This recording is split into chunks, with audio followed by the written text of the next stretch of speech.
everybody, welcome back. Thank you so much for tuning in to Red Ice Radio. I'm Henrik. RedIceCreations.com is the website. We're talking with Dennis Fetcho today. He is the author of the Illuminatus Observer and hosts Inside the Eye Live. He brings weekly insights on geopolitics, Zionism, conspiracy, history, finance, and Middle East politics that shed light on our contemporary reality. Dennis is an American expat living in Amman, Jordan, that specializes in aerospace, defense, and telecom.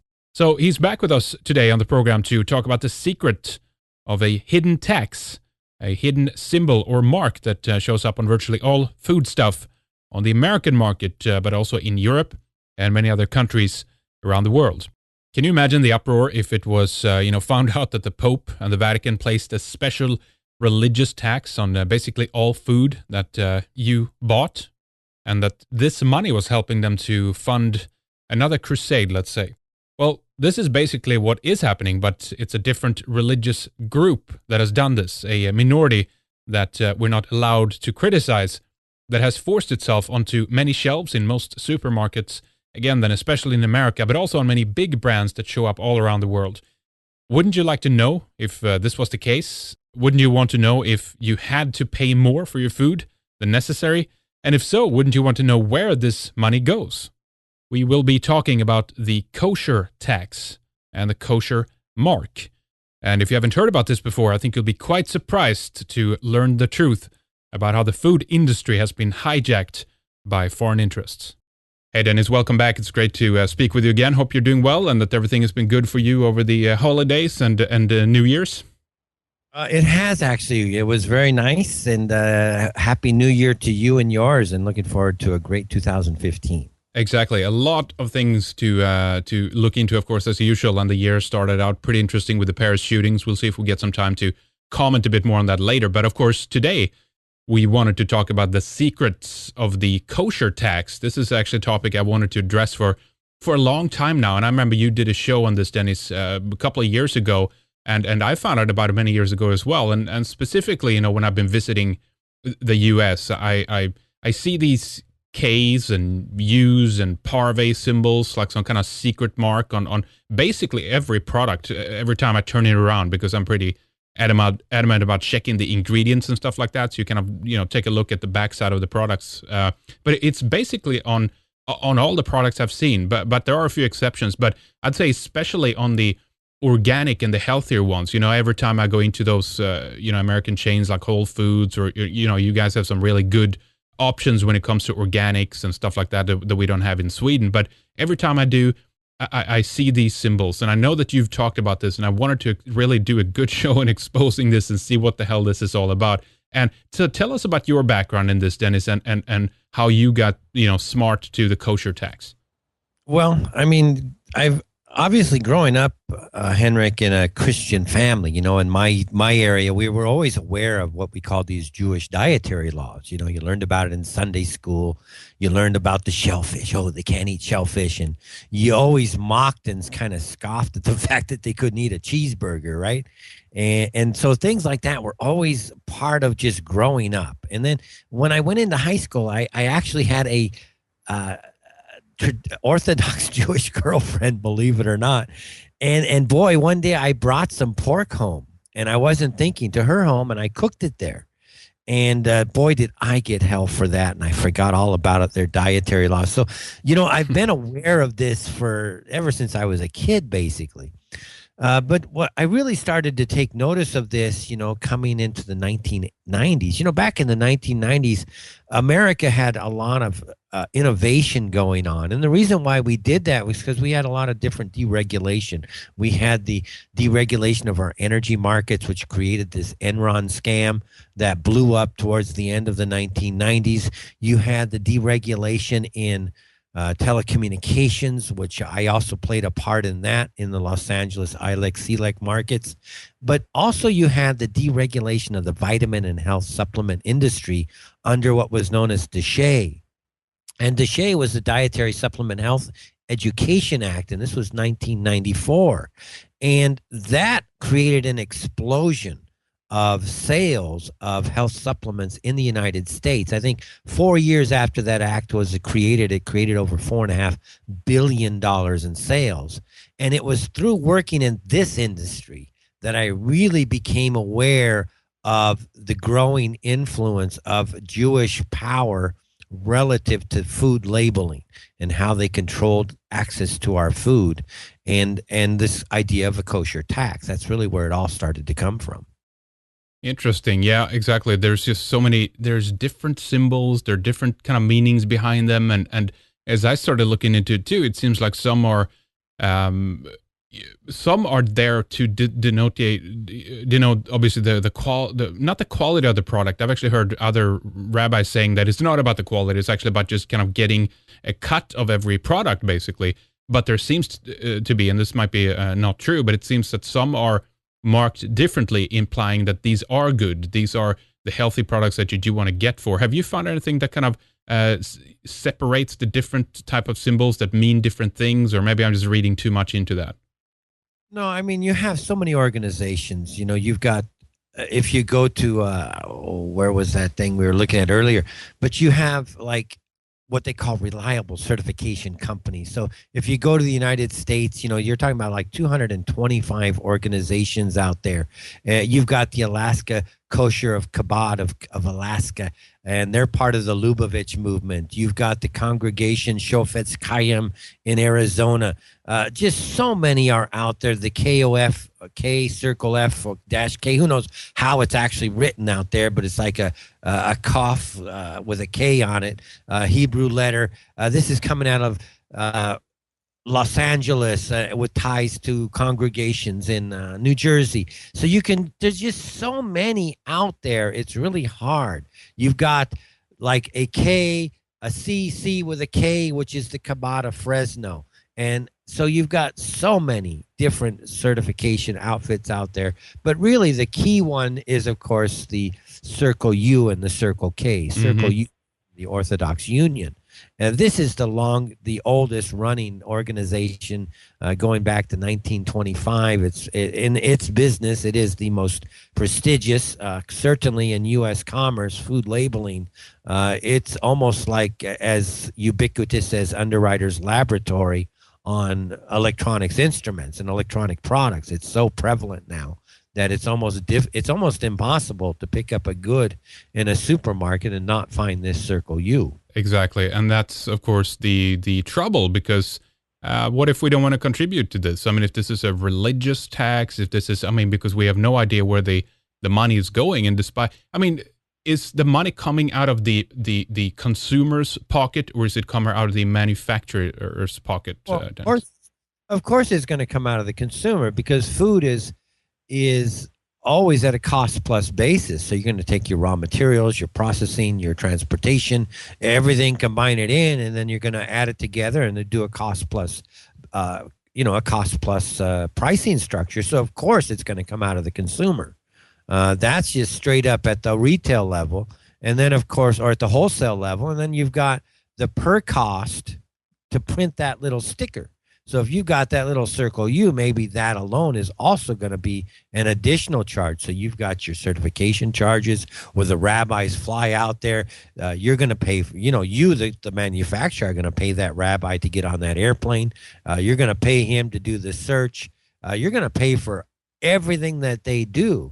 And this could be a reasonably small fee to the manufacturer, but you have to understand the manufacturer may have a set of ingredients. So a rabbi is going to go into this organization, or this company is going to say maybe he sees 15 different ingredients. Well, guess what? Those 15 ingredients all have to be certified. So now you're talking about certification, not just the end product, but you're talking about certification on 15 additional products. And it's not just the 15 additional products, but you're going to have the certification on the plant equipment. So if it's using some type of stainless steel, well, that stainless steel can't touch certain items. And if it touches certain items, well, then that's going to become unkosher. So therefore, you're talking about literally certifying the entire supply chain, from the equipment to the processing, if you're using ladles okay, to stir up whatever you're cooking up, that has to be kosherized. If you're using aluminum foil to press things, that has to be kosherized.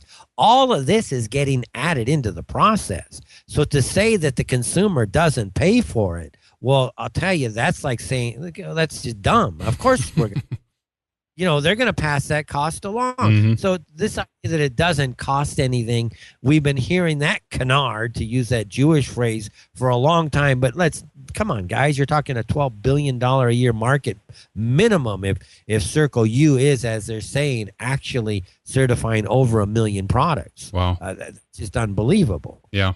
So, before we talk more about, potentially where the money goes and how much it is and all that, because we have many different types of marks, let's just kind of explain what you know about what it means. What how does a company get this mark on there? And I guess an extension to that be because this is what I'm wondering. Sometimes I've turned around these kind of obscure smaller manufacturers, and it's like it could be whatever. It could be like a wheat-free kind of dessert or something, like a cookie, and it's like this small manufacturer somewhere in like Idaho or like North Carolina that's producing something, and then there's a kosher mark on there. I'm thinking like, wait a minute, I wonder if they actually approach them and ask, oh, can we please have a kosher mark here, or it's the reverse. I have no idea how the industry works in that way. Do you have any insight on that, Dennis? Yeah, I mean, it's going to be a process of two ways. I'm sure, knowing it's a Jewish organization, right? They've got their salespeople. They've got their guys out there pumping up the sales, trying to say, hey, go get us some more factories. Another way is if you just go to these various organizations, the websites have right on it a nice little pull-down menu, get certified.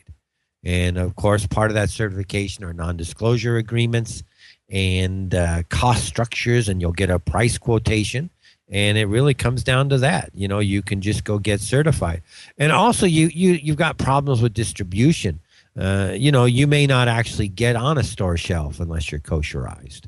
And that, of course, is a big problem, because that means good products may be getting boycotted simply because they're not kosherized.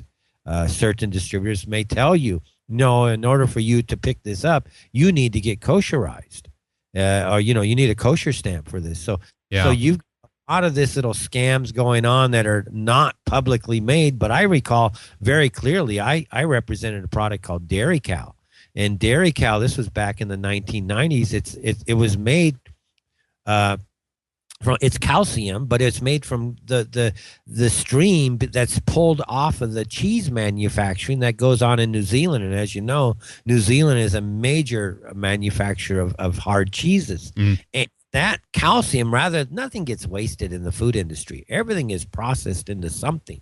Everything. I mean, even the bones of of a cow, bones. Candy turns into candy, yeah, or whatever. Well, really, what they use that for is they use it into a type of thing that goes into making cardboard boxes. There you go. All right. The glue that goes into making cardboard boxes is actually made from a lot of this powder. The bovine bones is ground up into powder. So nothing gets wasted. That's the whole point here. And the calcium is pulled off, and this guy came up with a way to press it into a nice tablet. Very flavorful. He packaged it in a nice milk carton. It really looked kind of cool, because, the milk carton, the old milk carton that you opened up, right? Going back to the 70s, I don't know if you're familiar with those cartons, but you open it up and it kind of pulled the tap, Yeah. You remember? Sure. Okay. It's like a milk carton. Yep. And the packaging was clever. I liked it. So I said, let me take this. I flew out to meet with, what do you call these guys? Walmart. I flew in, I got my 15 minutes of fame at Walmart, and then I met with some of the major distributors on the East Coast that were willing to take up the product. They said, look, try to get this to go regionally down in the Southeast, like Florida, South Carolina, Georgia, these areas. And if it can go there, then come back to us and we'll see if we can pick it up, type of thing. Now, the company finally said no, but I remember going to these various like dietary supplement, natural health trade shows and meeting with distributors. And all the time they would ask me, is it kosher? Is it kosher? Mm-hmm. Is it? It was almost like a mantra, like if it's not kosher, we're not going to take it. Because sometimes it was often not often, but sometimes you could feel like this snide arrogance. Well, if it's not kosher, you're just not cool. You're not going to get, we're not going to pick you up. And of course, if you don't get picked up by these major distributors, you have zero chance of getting into the store shelves. Yeah, exactly. So let's talk about what the process involves. As far as sometimes a rabbi comes out to the manufacturing plants, what you said. What do you think they do, and how do they reform things to be able to put their stamp on it? Is this something that actually is based on something scientific, or is this like superstitional religious stuff? It's superstition and religious, period. There's no other way around it. I mean, if you don't mind, I like to go back and what we really do in the food industry. Sure. And the supplement industry. When you look at what's called DSHEA, DSHEA is the Dietary Supplement Health and Education Act. And of course, this is a big, big business in America and growing worldwide. And what it does, it defined back in 1994 dietary supplements as food and not drugs. That allowed people to it created innovation in that space, so people could actually go out there. And DSHEA it still grants to this day, of course, the FDA this authority to regulate the dietary supplement industry in two really important aspects. One is that it must have this proper product labeling. And if you're going to make a claim, like, it helps you with bowel movement or whatever the case might be, right? You have to have backed up research for that. You must be able to support it. And that created a lot of growth because a lot of guys were doing a lot of great science on herbal supplements. And when I was working there, I learned about three different things. I learned about, obviously, DSHEA. I learned about something called GMP, or good manufacturing practices. And what GMP is, it's really all about just good quality control and how you make things. So also it was known as CGMP, or current GMP, or current good manufacturing practices. And these regulations these are enforced by the U.S. Food and Drug Administration. And you had things basically to strengthen your quality control, the purity of the drug products if it's dealing with drugs.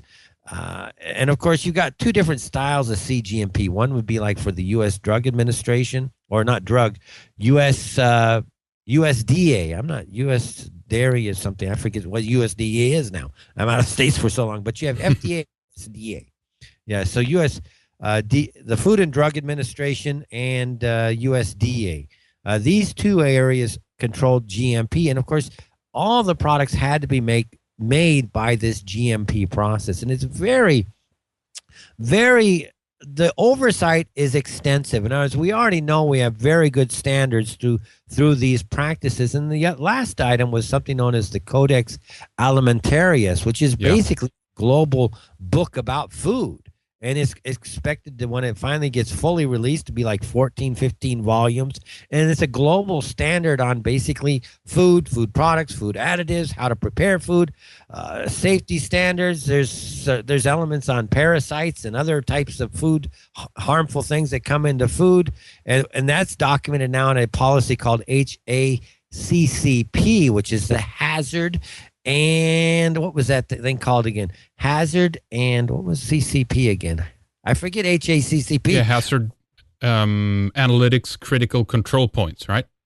Yes, So all of these items already are going into our food, okay? Right. These are all based on our Western type of rational science where we have committees. I myself, Henrik, because I had one of the only GMP manufacturer and FDA approved facility in China for chondroitin sulfate. The only one. I joined up as a non-paying member with the working group for chondroitin sulfate. And with that, you were meeting with the people from Cargill, from Rexall, from Liner Health, from everybody and their brother who was interested in promoting chondroitin sulfate. They were there working this committee, and all of us are making our recommendations to obviously sway the process of chondroitin sulfate to give us a competitive advantage. At the end of the day, I mean, that's what you're using this for. Yes, it's science, but you're always trying to twist it to marketing. Or maybe I am, okay? Because I'm kind of like an engineering / marketing guy combined. So I've joined these. I've seen how it works on the inside. a note on that too, by the way. I don't know if you remember, Dennis, but just it's a side note, but just because it is, allegedly scientific or drawn with those outlines, there's of course a major corruption and shit like that within these. You remember Codex Alimentarius was a major, blow to this. Of course, it didn't turn out as bad as some people predicted. I mean, some said that it would be, millions of deaths in 2013 due to the implementation of Codex, and that obviously didn't happen. But they've really severely diminished like nutrients in foods and stuff like that, and that's, I think, partially why some people are actually very, very sick, because it's the standards are not the best always, But go ahead. Well, that's the marketing side of it. Again, those markets, those decisions are going to be made to benefit a certain organization that are part of these working committees, and that's something people need to understand. And I always recommend people get involved in these committees and understand how they're working. That's the only way you can influence at the core level. I mean, is just start to take over the committees. Yeah. All right. So how do we go from there over to, I know you've worked on the inside here and everything. So what happened there if we move forward in the timeline and go up to what actually happens when the rabbi kind of comes in and what they based this on, basically, the different decisions here? I mean, again, it's difficult to understand what they're doing, at the end of the day. I do have information as to what the rabbis are doing, though, of course. Just let me find it. You jumped really fast on me there, Henrik. Well, we can back up if you want. I don't mean to jump ahead there, Dennis. So please continue the flow there. Is that, guys, already, because a lot of people think that kosher is safer. People think kosher is healthier. People have this misconception about just what is kosher at the end of the day. Everybody likes to think, oh, kosher, if it's kosher, it's better. If it's kosher, it's safer. But really, we already have an extremely effective global regimen for the control of our food. This is what keeps us alive at the end of the day.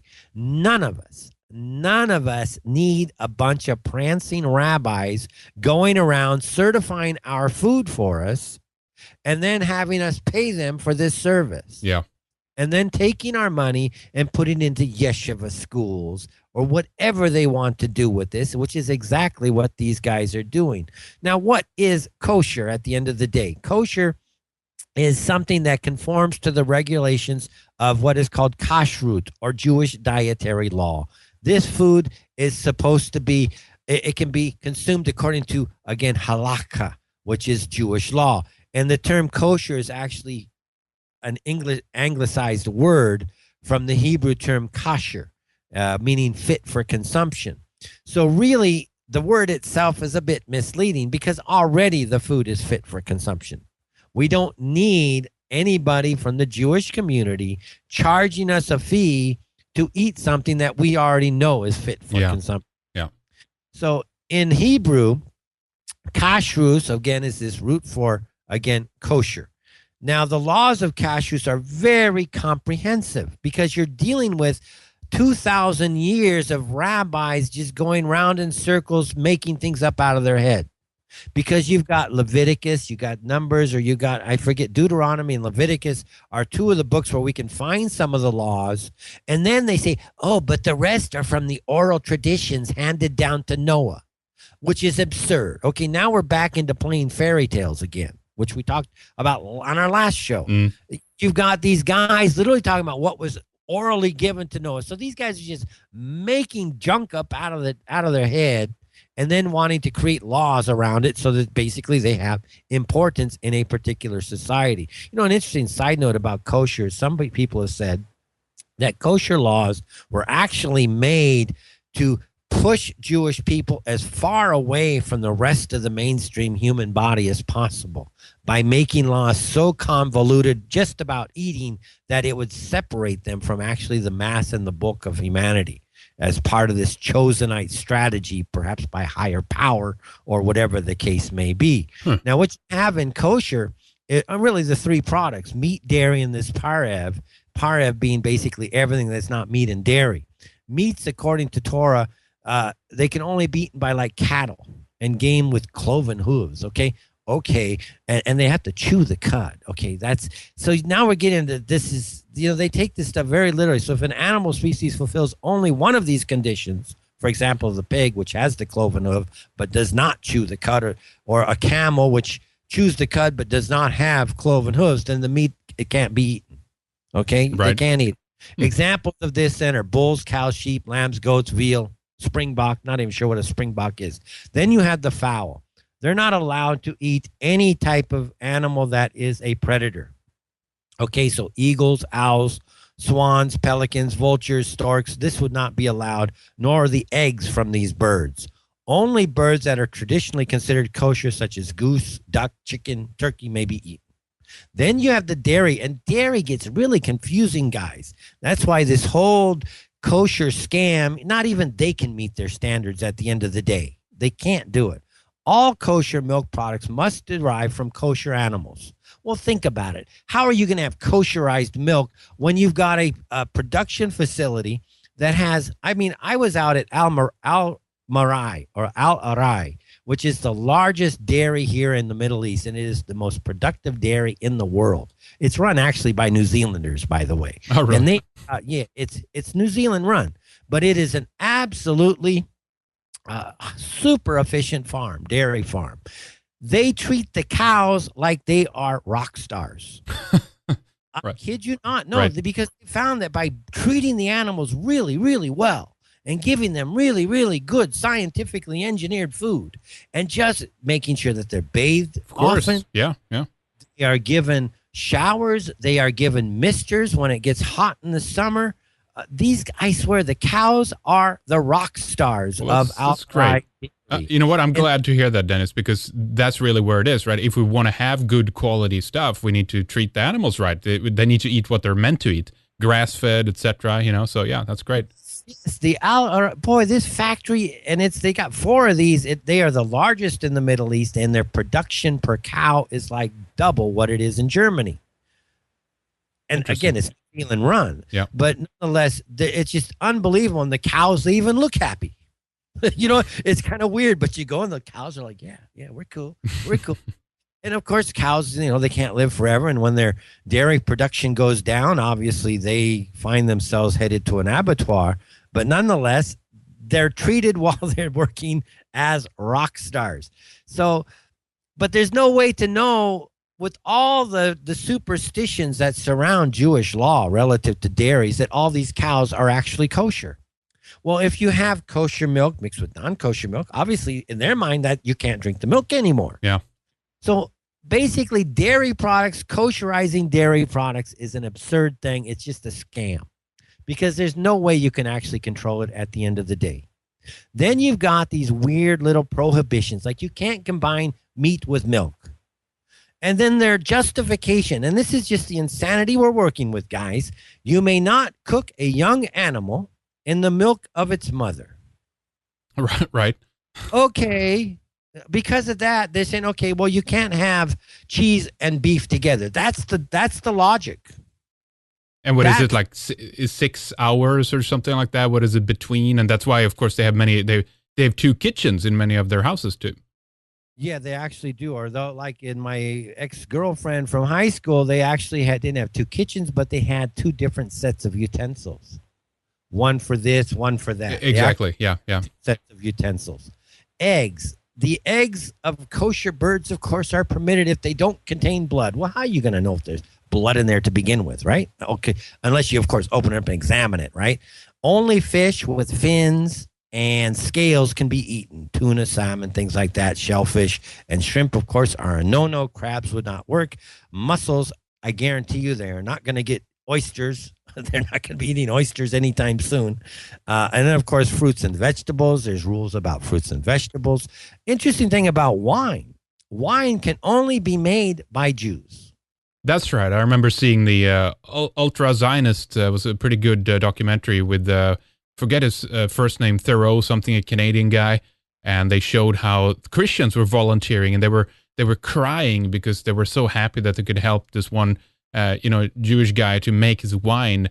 But then he said at the end of the day, when they were to roll in the barrels to make the final process, that, the Christians were obviously not let in there because they were unclean, you see. So they couldn't be part of this process, And this comes back to an old superstition because, in the old days, I'm talking about the real pagan days, wine was always made with an invocation to the gods, which would then be counter to their god, this barbaric sky god that they worship.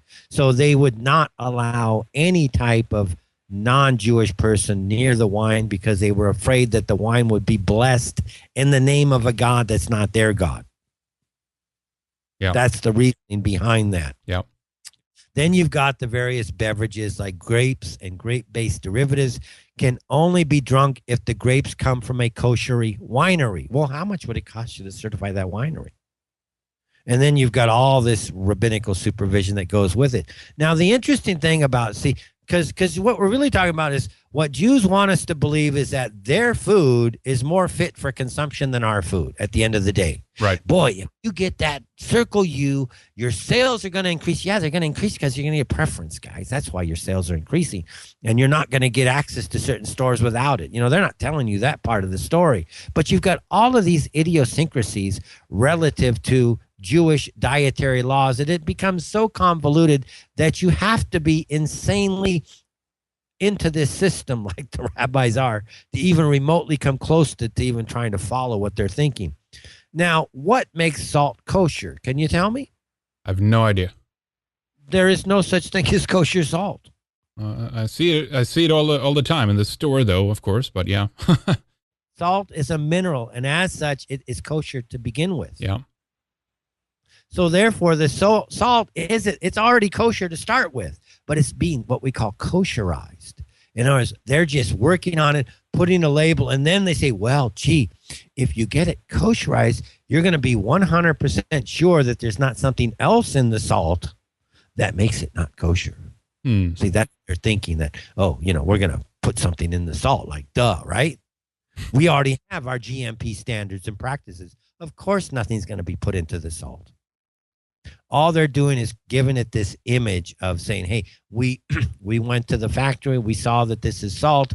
I'm the rabbi. I saw it. Here's my circle U, guys. You can have your circle U. Yeah, yeah. Now, let's play real quick a game of dietary logic, just to understand how convoluted these guys really are, okay?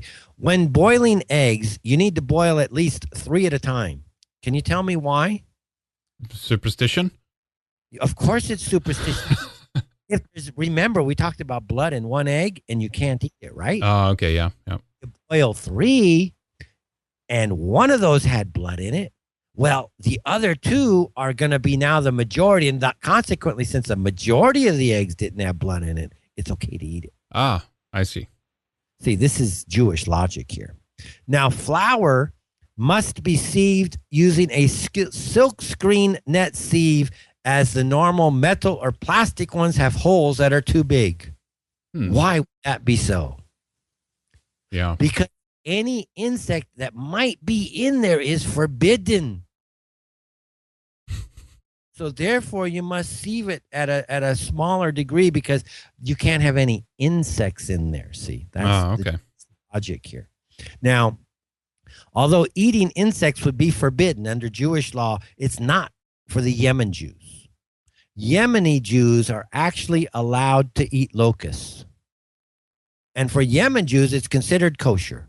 But for non-Yemen Jews, it's not considered kosher. See how confusing this starts to get? Because there are no real rules at the end of the day. And the more we look into Jewish dietary laws, especially regarding dairy, the rabbis are so in disagreement that there is no way to reconcile what these guys are saying.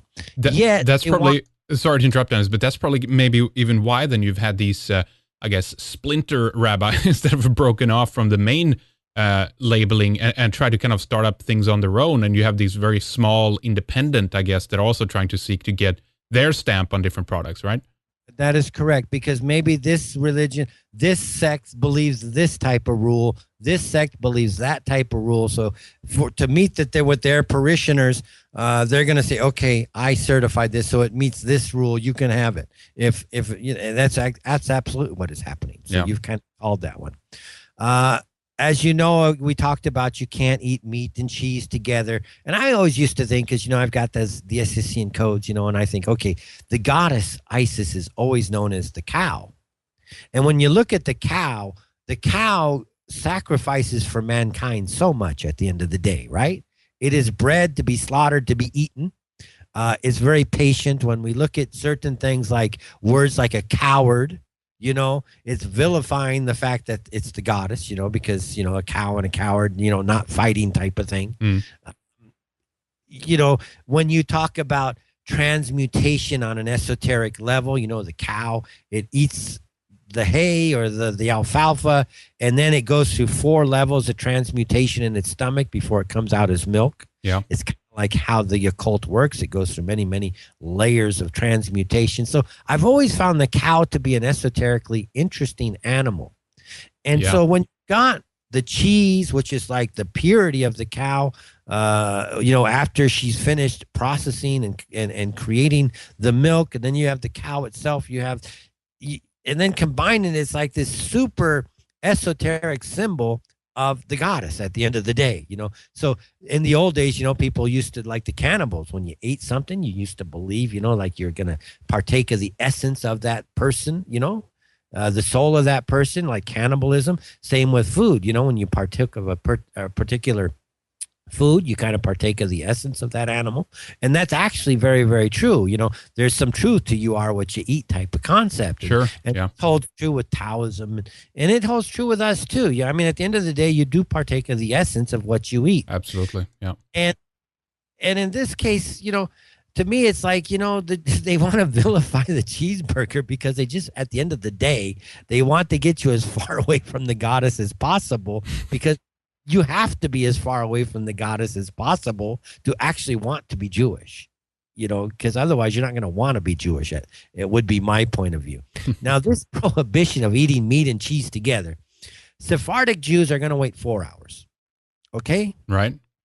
And then that is after eating chicken, before they'll drink milk. And then 6 hours after beef. Now, why? Who knows? I'll tell you what, man, after a good cheeseburger, washing that sucker down with a nice chocolate shake you can beat that. Okay? Right. Yeah. Or putting a nice slice of bacon on that sucker. You're not going to beat this type of food at the end of the day, I always wonder why they vilified the pig, by the way. But that is interesting. I don't know if you caught the interview we did with Lash, but I could recommend that for people on, we talked about the orthodontic infection, and he actually brought up the consumption of pork as a kind of as a kind of inhibiting aspect to preventing an orthodontic infection, which I thought was very interesting. So who knows? Maybe there's something deeper behind it. Yeah. Now, Dutch Jews, by the way, they're going to wait only 1 hour between milk and meat. Being Dutch, I mean, they can't go too long. And British are going to wait for 3 hours. So again, we see even in this area, there isn't really a set standard here. It depends on the cultural differences of Jewish communities themselves. Wine, of course, we talked, it must be made by Jews only for it to become kosher. Again, this comes from the fact that wine was often used in pagan ceremonies. It's really that simple. Yeah. And it was often sanctified in the preparation process. So many observant Jews won't drink wine that's not even opened by a Jew. So you can't even have a waiter come and open your wine for you if you're really an observant Jew. You're going to say, no, please give me the corkscrew. I will open it myself. Right. One more thing, not all animals, a lot of animals out there might actually meet Jewish dietary law, like a giraffe. A giraffe is kosher. It has split hooves and chews the chud. Cud. But the problem is the darn neck is so high, they can't hang the thing upside down to kill it. Right. Oh, yeah, that's right. It's about that process too, right? How you actually slit the throat and all that.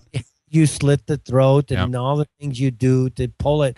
It's just too big of an animal to actually handle. So even though it's a kosher animal, they just don't have the technology to actually eat missing out on those giraffe burgers, I guess, huh? Yes. Yep. And also we talked about the milk. It's impossible really to have kosher milk unless you're actually there milking it yourself and bottling it yourself. Yeah, it's possible, which in today's world is actually kind of illegal. They want to make raw milk in America a crime, literally complete with SWAT team raids. So it's kind of interesting there. So let me just take that example then, because it's a good point you raised it earlier, but I wanted to go back and revisit that. you could, for example, have any chain really of franchise stores, supermarkets, etc. But for example, I would reckon then a place like Whole Foods, for example, they probably have that requirement, as you said, to end up on the shelves in there. You have to have the kosher mark on there in some capacity, and as an extension to that process, you could have, if you want to try to seek and get a stamp on your product, you're probably also going to get them then coming into your production line, not only telling you how to do things, but also telling you who to buy from, right? So if they have a good friend, somewhere that they know, the rabbi, they would say, well, you know what, to make this product kosher, you need to buy your sugar from this guy or your wheat from this guy or what have you, right? So it's a way to expand their business empire, right? That's exactly what is happening. I mean, if you want to get your wheat here, your whey powder, you have to go buy that whey powder from a kosher authorized facility. If you want to get a vanilla extract, that has to be kosherized. Literally every single item in the supply chain must be kosherized. So for Jews to tell us this has no value, please, enough of your lies. It's too much. It cost way too much. If I have 12 items, I swear all 12 items must be kosherized. Yeah. Okay. Yeah. Plus all the equipment that it's made on. So yeah, of course, if you're going to get kosherized and you don't know where to get some powder, you can go to the Orthodox Union website and probably there's a list of manufacturers that are approved. Yeah, exactly.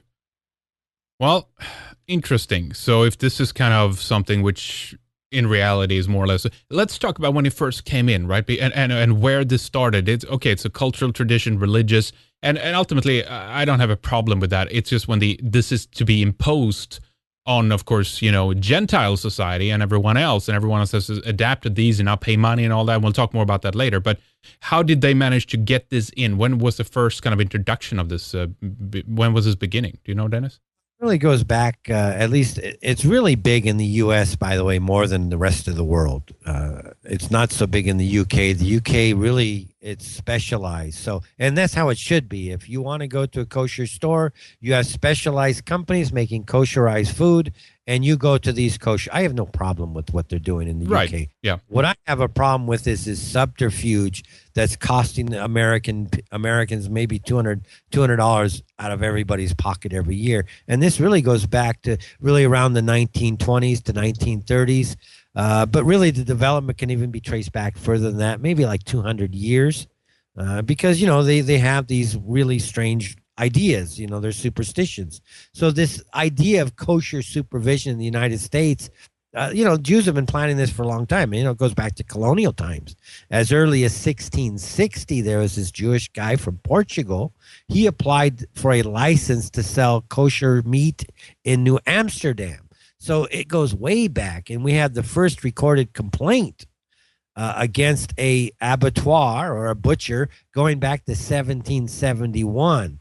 And in 1774, the widow of Hefty Hayes, whoever that would have been, complained that her ritual slaughter was selling non-kosher meat. So we have complaints now going all the way back then, and this led to the actual first court license revocation against a kosher butcher in 1796. So we know that historically it goes back quite a number of years. But in the U.S., it really starts to take off around 1920s, 1930s with the Orthodox Union.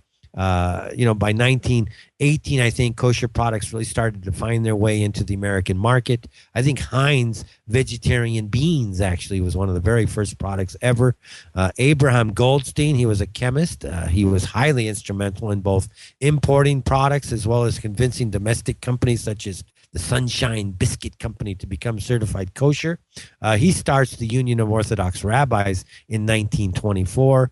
He had established this. He actually really got everything started like in 1892. So he was a long time dedicated to this industry. And he was then appointed the first director of the Orthodox Union. And it's just grown from there. I mean, it's taken off, to say the least. So Israel gets, Holocaust money from a lot of countries. Israel gets military support from America that is just astronomical, really.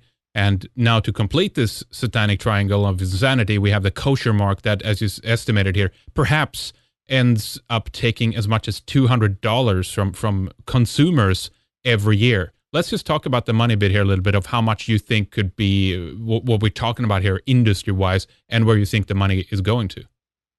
Well, I mean, Orthodox Union, they talk about funding yeshiva schools, okay, in Israel. So basically, they're taxing Americans through the food consumption to send money to Israel to the yeshiva schools. And of course, it's the yeshiva schools.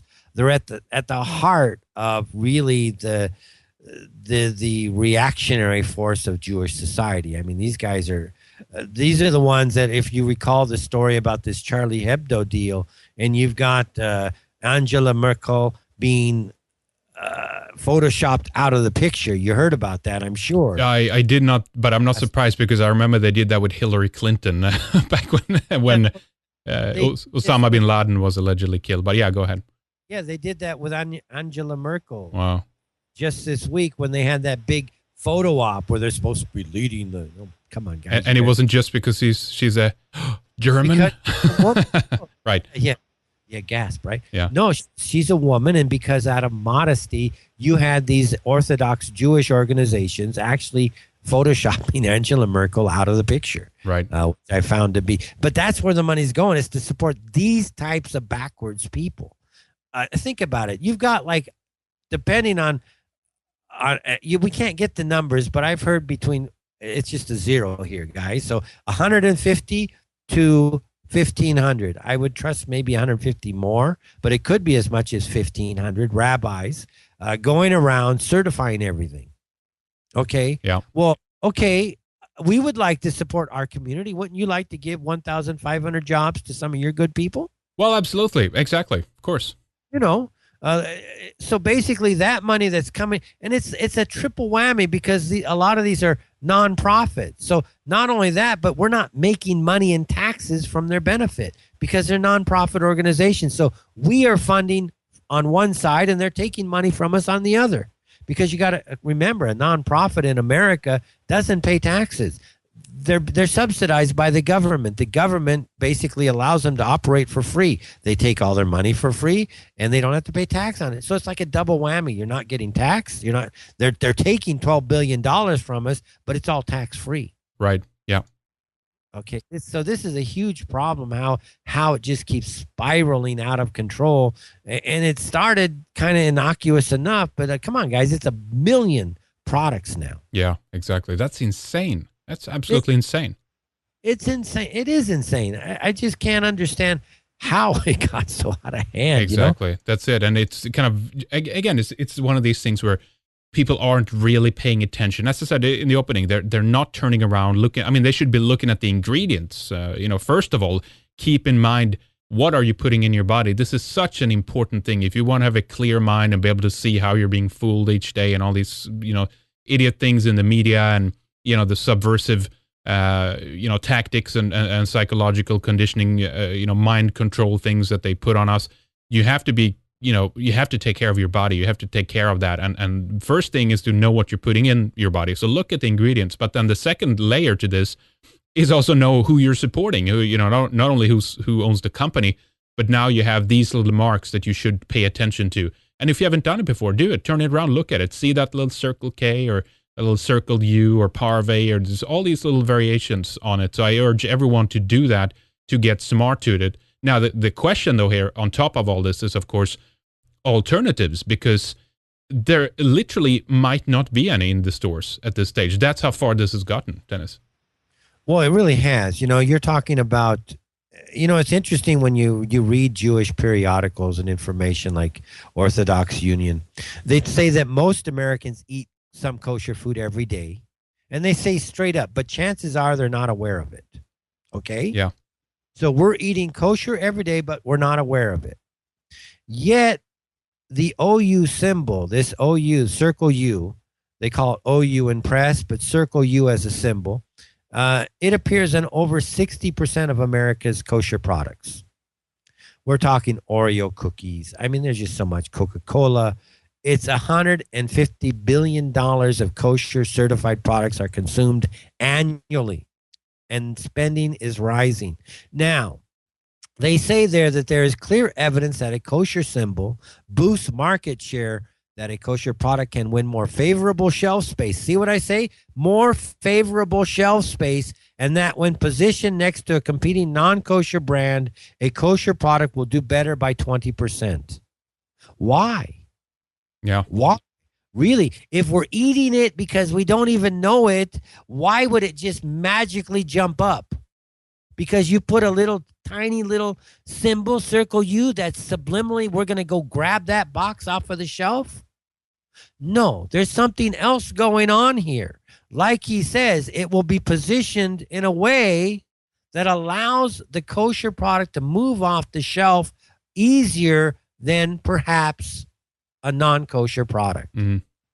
Maybe it's getting press in the local, you've been in America enough, and it's pretty much the world actually. Every week, the supermarkets, they give you a particular flyer, where you can get in the local newspaper, or maybe you can go to the store and it's sitting at the store, all the sales for that week. Yeah. Okay. Yep. Oh, this is a good price this week. I think I'll buy it. And then it's ran with, again, there's lots of things that cause things to come off the shelf. As I learned working in the dietary supplement health industry, there's lots of ways to get things to move off the shelf. And part of that, of course, is stores helping you move it. But here they are admitting that getting a kosher gives you preferential treatment in the stores. And that, of course, is a big selling point. Because if I'm a rabbi and I say, I can kosherize this whole plant for you for, I don't know, $24,000, because it's going to cost that much at the end of the day, $12,000, $10,000, because you're talking airfare, you're talking inspection, you're talking hotels. Guys, it costs this much money. It's just common sense. Okay, because for me to get on the plane, okay, what's it going to cost? I'm going to have to rent a car. I'm going to have to go. I'm going to have to get in a hotel. I'm going to have to pay my time, my service. It's not like I'm not making money, guys. Okay, that trip may cost $10,000, $12,000, $15,000. And that may just be one trip. And then they're going to come back and say, okay, here's our recommendations for you to become kosherized, which means really to just start buying goods from approved kosher sources, which may actually be their favorite rabbi's brother-in-law. Well, exactly. Yeah. Nepotism. Yeah. Yeah, and we know that's how they work, guys. This is how they work. We see it everywhere. I mean, so this is you can't tell me, again, the reasons aren't because it's kosher per se, meaning that the kosher is a better stamp. What it has to do is with the nepotism. Yeah. This control of the entire distribution channel that allows you to actually get your product sold, where we who do not support this gangster mentality, this literal gangster mentality of Jewish society, we're not going to get access. And consequently, we're at a disadvantage in our own countries. Yeah, exactly. Certainly. And I think America probably is the furthest down on that particular route. But as you said, it's happening in a lot of countries. I even looked a little bit, and there's an organization in Sweden, for example. The Jewish population is very small in Sweden, and they have certain brands already that are approved for it. And I don't know what the symbol is. It's more obscure. It's a P and an M, I think, but it's definitely something that has been increasing in the last few years. And I think I read another article about this, which was from a few years ago, that showed how much they control. I can't even imagine how it is these days. So it's really about getting in on the supply chain, getting a cut of everything from the manufacturing base to the ingredients, the material, and at the end have the consumer, of course, pay out of pocket. I mean, that's a tremendous money flow for them to tap into, isn't it? Yeah, and it's again, it's upfront fees, so you can cover your costs, and then you've got the rights to actually print the label, and that is going to be paid probably on not at the retail level. And as maybe you print 1 million boxes, I'm sure that they're going to charge you so much per impression. So again, we don't know, because they're very secretive exactly how they price these things out. If they're so proud of it, why don't they tell us what they're making? Why don't they tell us how it works? Even major corporations are afraid to really tell us how much they are paying, really what appears to be an extortion type of fee to some of these rabbis in order to not be boycotted. Yeah. You take Bird's Eye, the big company that makes and packages vegetables. Maybe they just don't want the bad press. So rather than take the bad press, they go ahead and pay the extortion fee. And we can't discount that because companies, we know that the power of Jews and the media, and once you're decertified, boy, I guarantee you they talk about it. Yeah. There's websites out there. This company is no longer certified. This is not carrying our life. And an interesting thing about this, Henrik, is that if you don't pay the rabbi, you know what I mean? You don't pay the rabbi for this, he can shut your business down, take away your business license. They have you. Once you decide to go under the control of the rabbi, they have you. They can shut your business down. They can just come up with all kinds of ways to start. They have you. And literally, if you do not pay them, that's like getting a contractor's lien on your house. That contractor, or like the rabbi, can put a lien on your property and take your business away from you. Yeah. So once you are into this scam, it's virtually impossible to get out. In other words, you have to have a very clear path to exit this. Otherwise, you can have legal problems with the various rabbinical organizations. Wow. So let's talk a little bit about what to do about this. Alternatives, not only, it's really a mental thing. We're back to that issue of trying to develop a consciousness which is based on the fact that you want to encourage things that are good for you and your community or your people or your nation or what have you, however you view that. It's different for everybody, but it seems that we lack that, and therefore these are the kinds of things that when we have very ethnocentric groups coming into the picture, a lot of other people they're allowing themselves to be completely run over. And in this case, of course, now it's such a control of the industry that this is the only way you can get in. And that's really difficult of breaking that, monopoly, because that's really what it is at this point. It's a monopoly, and it's owned by the kosher industry. Yeah, it is. It's owned by the kosher industry. The funny thing, I'm a really big fan of smoked salmon. I love Me too. Salmon. It's great. Yeah, it's delicious. And in Los Angeles, you got this kosher smoked salmon showing up in the door. And I'm like, what is a primitive? Because it's a very primitive religion from the Middle East. What the heck do they know about smoked salmon? Yeah. At the end of the day. Yeah. What you guys who are some heathens from some barbaric tribe from the Middle East, in this case, from if you want to claim the Eastern Mediterranean, okay, we'll humor you. Because that's what we have to do anyways. Okay, we'll humor you. What do you know about salmon? What does your culture really know about salmon compared to the people who have been eating and processing salmon for literally generations, through thousands of years? Yeah. Yet now I'm supposed to go buy kosher salmon for you and pay a tax to you? And I thought to myself, this is getting absurd when I saw that. How can you have kosherized salmon? What is next? Kosher bacon? What is next? Well, I did see, was actually another website. I did see that they had, and I was grappling a little bit with if it actually was pork within it or not, but it definitely was a kind of a soup or like a sauce meant for like pork consumption, or meant for a pork dish or something like that. That actually was kosher marked, which implies, of course, then that it's not only for those types of product, right? This is something that could expand out to things that they wouldn't even eat themselves, but it means that they could still get the money from it, right? Yes, it does. To give an example of things that are no longer kosher.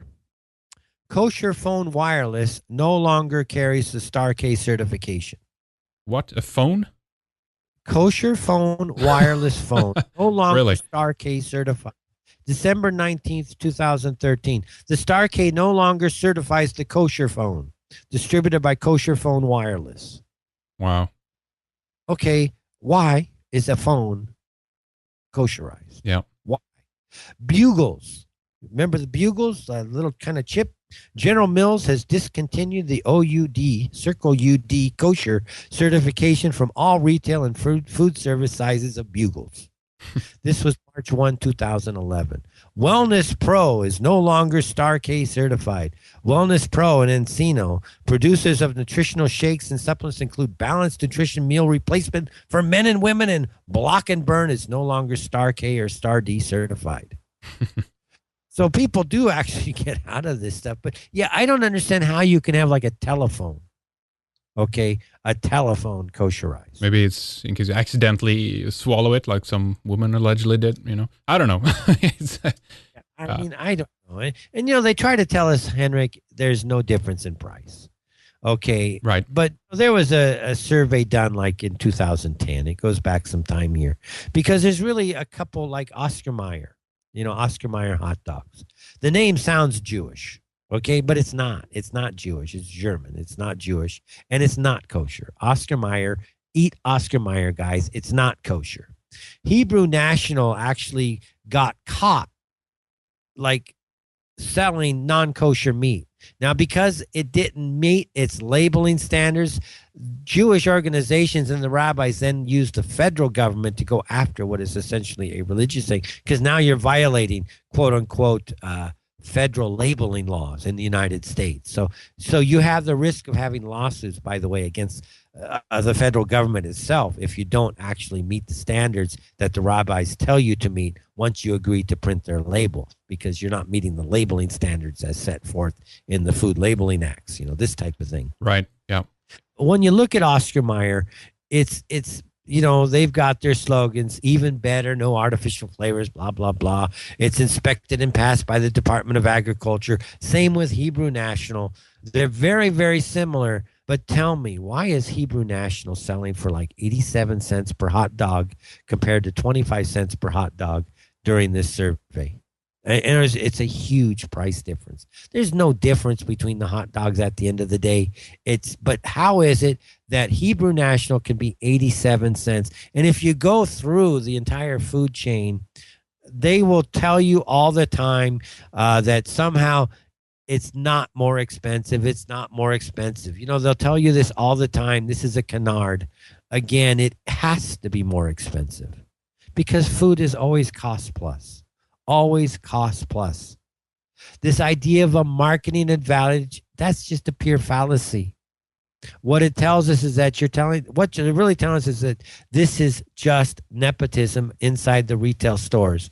That should be broken down, because this is a monopoly. This becomes antitrust issues when you start to talk to us. Exactly, like exactly. And that's the thing we have to push on, and point out. Indeed. Again, in the UK, it's not so bad.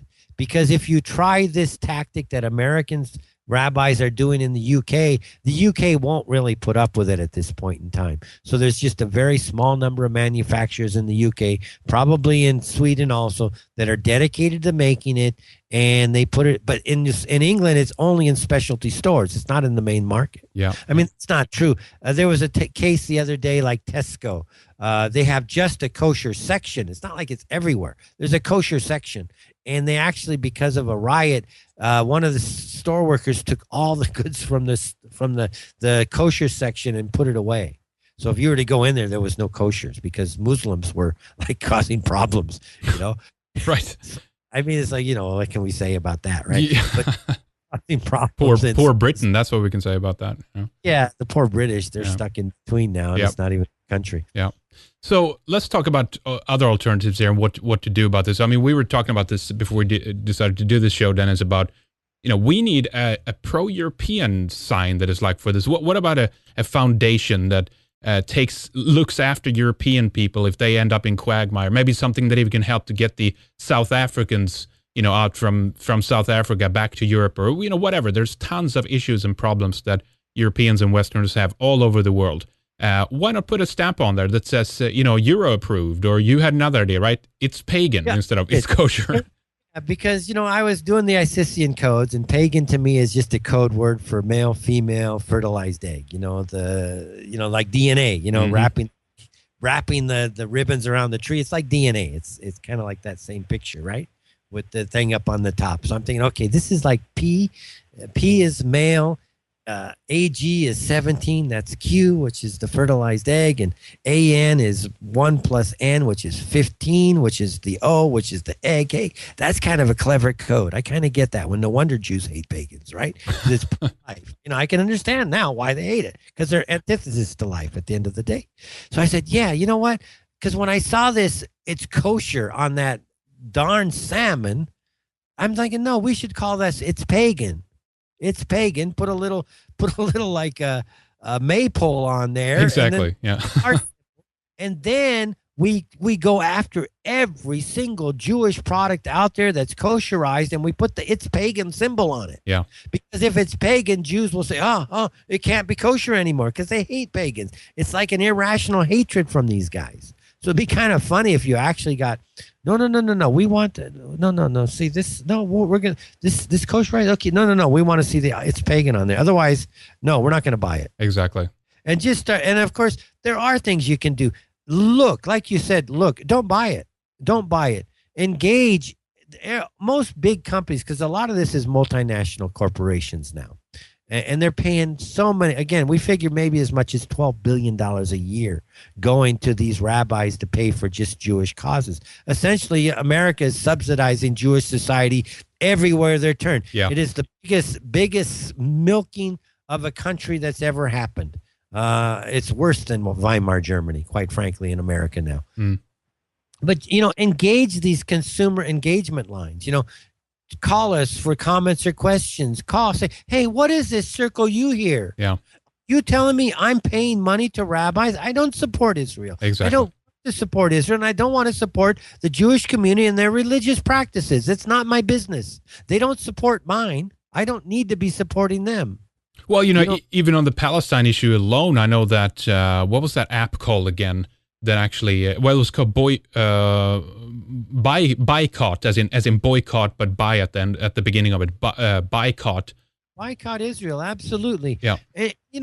And to those of you who are Christian out there, and I don't personally, I don't have anything against Christians, because I know at least Christianity has some semblance of the ancient systems in it compared to the Jewish system, which has absolutely none of it. Okay, so if we're going to have a lesser of two evils, okay, I'll take the Christian side. Without hands down. And Christians need to understand that these Jews hate you guys. They hate you. I'll give you an example in 2009, how the kosher scam is actually used to go against Christianity. When Israel was formed, it was supposed to be this egalitarian where Jews, Christians, and Arabs could live together. Okay, that was part of the mandate. Obviously, Jews have no interest in living up to the mandate. They want this to be a Jewish-only homeland, and we see how barbaric it is going to be. Well, in 2009, this group sent out various flyers to all the hotels and restaurants in Israel. It was labeled Lobby for Jewish Values. And what they said is that anybody, and this is according to the Ofer Cohen, that's the guy, he was the lobby's chairman, who puts a Christmas tree inside their restaurant or inside their hotel would be running the risk of losing, that's right, losing their kosher certification. Yeah, exactly. Unbelievable. This is unbelievable. Yeah. That is how much these people who are stealing $12 billion from you hate you. That they will even use this kosher idea, this kosher certification idea, to impose upon people to remove every symbol of Christianity. Otherwise, they lose their revenue, because at the end of the day, Israel is largely Jewish, and therefore losing your certification would be disastrous if you're a restaurant. Yeah. Well, I'm serious about trying to spawn some ideas here in people who, wherever part, they have in this, but I mean, Lana told me about this, organic, independent organic company up in Oregon. It was actually called Oregon Tilth, I believe, or something like that. That is just very much independent, but they've, probably approached, because it's very expensive to get the USDA, stamp on it and stuff like that. So you can have independent organizations doing those kinds of things. So I'm serious about this. Why not have something which truly goes out there, looks at it, is this good for Europeans, right? Is this good food? Do we want this? How is it, affecting us? Is it good nutritional value? Is there other dangerous components in it? And really, it could be a website. It could be even an app. It could be something which is not actually seeks to get on the product, at least not in the first hand, but an app development so that you can actually scan the barcode and see, is this recommended or not? And I could literally have, thumbs up, it's pagan, go ahead, right? So, that's actually a unique idea. I didn't even think of that. I guess with the new smartphones, we can do pretty much everything, can't we? That's true. Yeah. You could actually scan something with your smartphone. So that would be kind of a cool idea.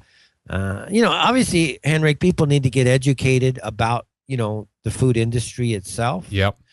So that you are at least educated, understand, if not DSHEA, understand how it works in your country, because I know we're an international, you and we're both international here. So, understand how it works inside of your country, understand the laws, understand just exactly everything that's going on so that you can come up, obviously with more knowledge, guys, you're going to be able to run permutations through your head and start to come up with solutions.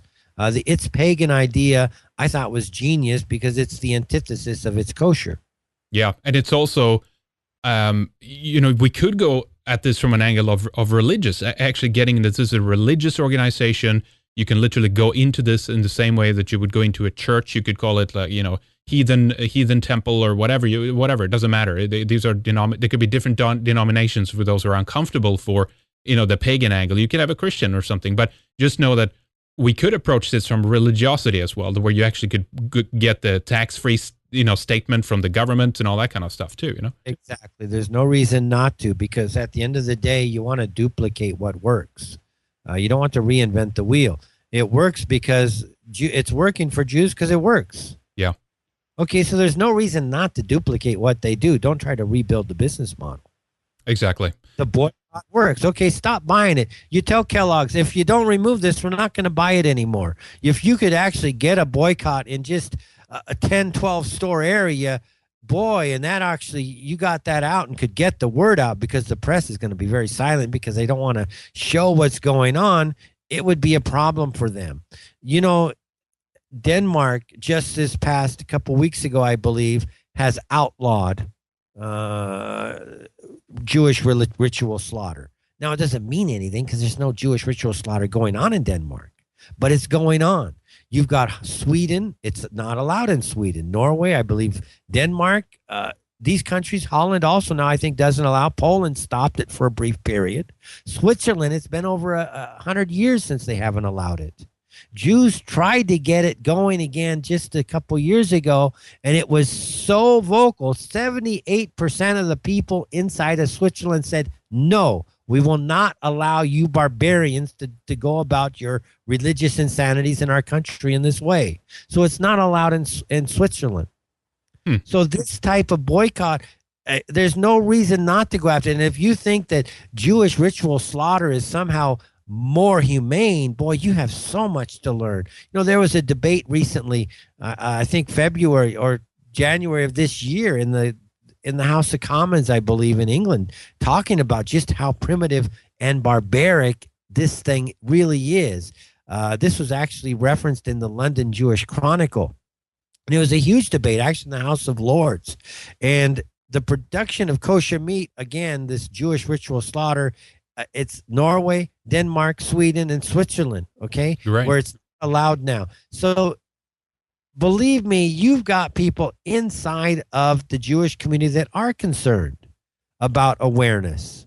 That's why they make the symbol so nondescript, because when they actually came out with the original Circle K or the Circle U, what they were thinking of doing was putting a Star of David on there. And you know why they didn't do that? Because it would alert everybody to what's going on. Mm-hmm. Yeah. And if they are so upfront and proud of it, okay, why don't they just talk? Now they're talking more because they got such huge market share. But in the early days, they were scared. Jews were scared to death of the Christian America getting wind of this scam.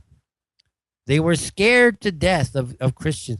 Now it's become so prevalent they can now become much more vocal. It's kind of like, they control everything. So now they don't even try to hide the fact that they control everything on the political scene. Yeah. On the food scene. But nonetheless, awareness is key, Henrik, as you know, and having some action.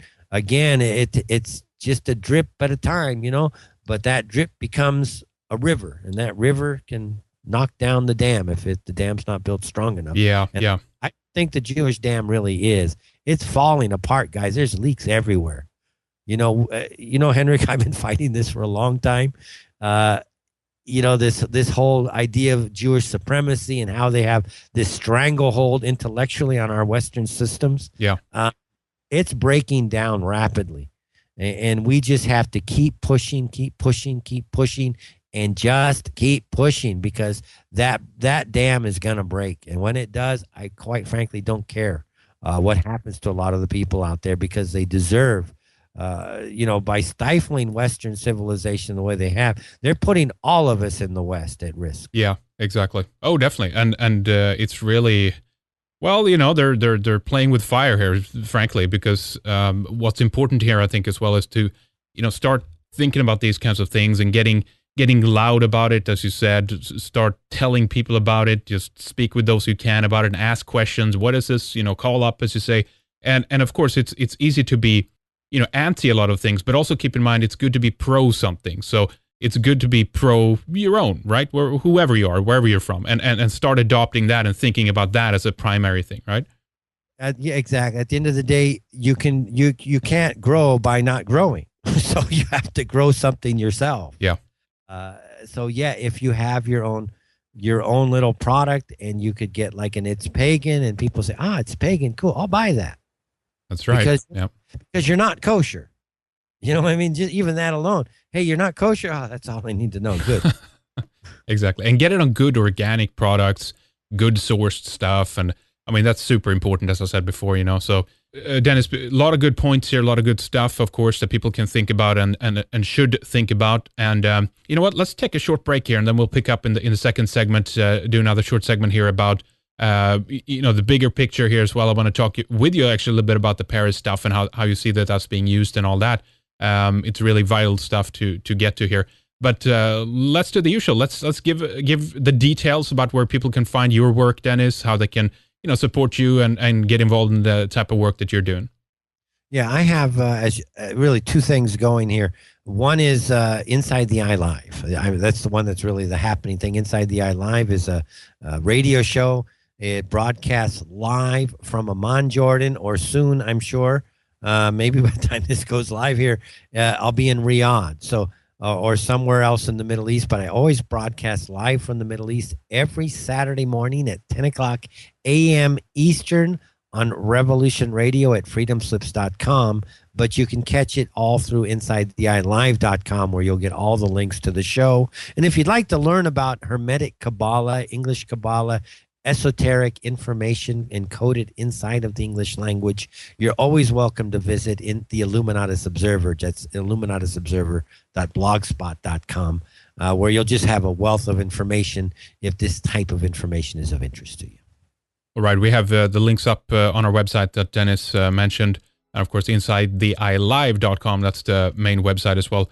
All right. Very good, Dennis. Stay with us. We'll take a short break, and then we'll be right back with more.